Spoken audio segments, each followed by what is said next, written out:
Okay, this is my audience. Alright, so I'm Anna Lovell, and today I'm going to be talking about the importance of voting. So today, our question is, should you vote? So voting is your civic duty. In the past, voting has been limited based on gender and race, but now that's not the case. If you are an American citizen over the age of 18 and are registered to vote, you're able to vote. Every person's vote matters and makes a difference. To add on, voting affects our jobs, finances, and home life. We are also voting for those who can't, such as anyone under 18, and believe it or not, their lives are also affected by who we elect. As an American citizen, it is important to make your voice heard. The First Amendment gives us freedom of speech, and this is one way that we can exercise that right. Not only are we citizens voting for their lives to be impacted, but for those around them as well. Voting is something that should be taken seriously, because the leaders that are voted for have the power to make huge decisions that can affect all of us. These leaders will represent our ideas and support our interests. It is also important that voting is done in secret to avoid intimidation, blackmailing, and potential vote buying. It is necessary that we do our part and vote in every election. It is shocking when looking at the history of voting in the United States. Voting has not always been a right for those citizens who are eligible. The president is elected based on the Electoral College and has always been this way.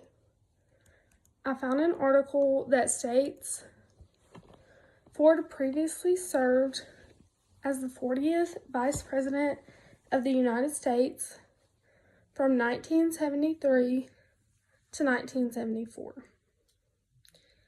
To date, Ford is the only person to have served as both Vice President and President without being elected to either office by the Electoral College.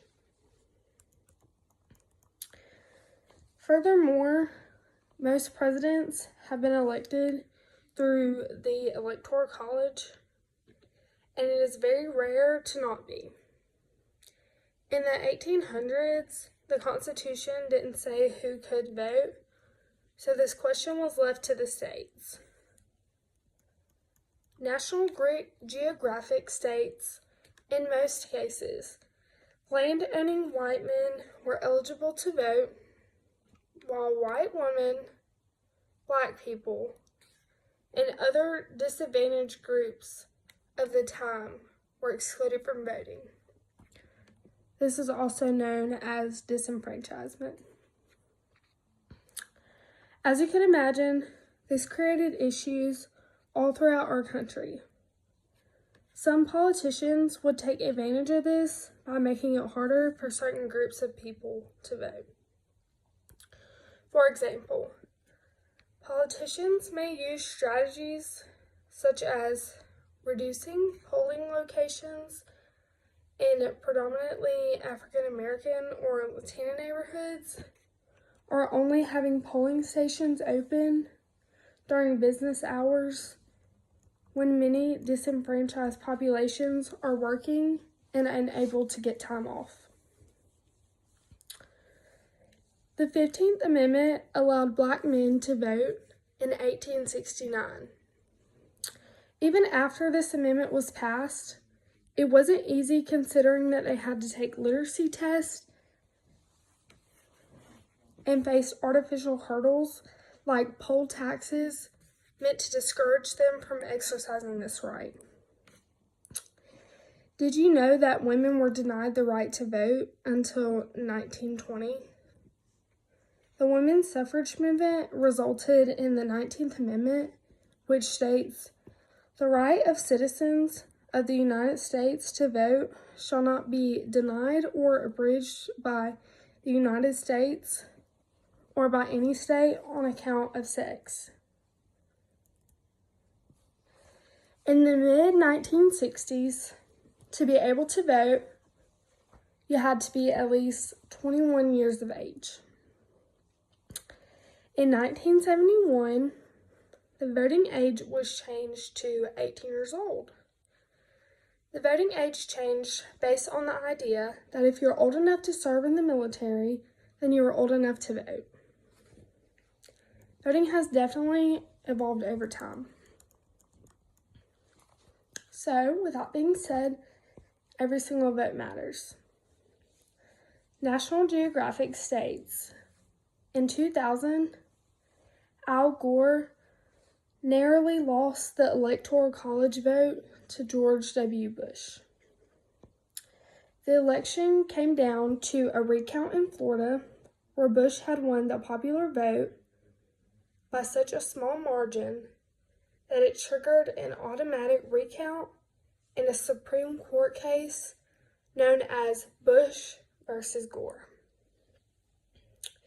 In the end, Bush won Florida by 0.009% of the voters cast in the state, and that can also be known as 537 votes. Had 600 more pro-Gore voters gone to the polls in Florida that November, there may have been an entirely different president from 2000 to 2008. That is the perfect example of why it is important to vote and take it seriously. Another example would be when Trump defeated Hillary Clinton by winning the Electoral College in 2016. It was misleading that Clinton had won the national popular vote by nearly 3 million votes. This is another example as to why it's crucial that we vote, no matter if we think it won't count, because someone has already won. We have to keep in mind that there are many others who both agree and disagree with this. Therefore, our vote might not affect the president directly, but your vote will most likely agree with others throughout your country and will matter whenever it comes down to the electoral results. The majority of the states have a winner-take-all system where the majority of the votes for that state gets the state electoral votes. The electoral votes are broken down into local and state elections.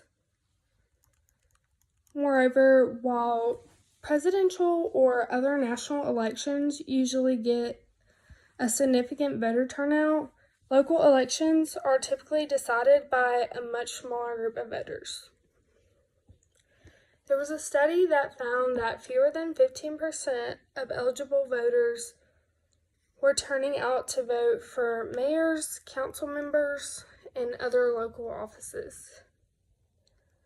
Low turnout means that important local issues are determined by a limited group of voters, making a single vote even more statistically meaningful. I think it is important that we prepare ourselves for these elections. We really need to do our research when it comes to this topic. It can be easy nowadays to believe everything that we see on social media. However, it is key that we get fact-based information from credible sources. Reading up on political issues locally and nationally is an awesome way to know which party you support and is great preparation for the upcoming elections. Analyze documents and make sure they match up with what you're choosing to believe about your candidate. Also suggest having a respectful conversation with people who agree and disagree with your views. It is good to know and understand both sides. To add on, it is important to do your research on the other candidate as well. You need to know why you like or dislike someone, and even though you may decide to vote for one party, it doesn't mean that you can't agree with a policy or a law that the other candidate supports. Some voters feel that a certain candidate wouldn't represent their views well, so they choose to not vote. I understand that we may not fully agree with one person completely, but when it comes to voting, I think we should still choose whoever represents you the most. So, to conclude, participating in the elections is one of the key freedoms that we have in America. Many people have fought many different battles for us to be able to exercise this right. There have been many challenges in the past, such as women and African Americans not being able to vote. Even when they were able, they faced many challenges. This history should encourage us to make our voice heard. Did you know that the reality is that as many as half of eligible voters in the U.S. still don't participate in the election process?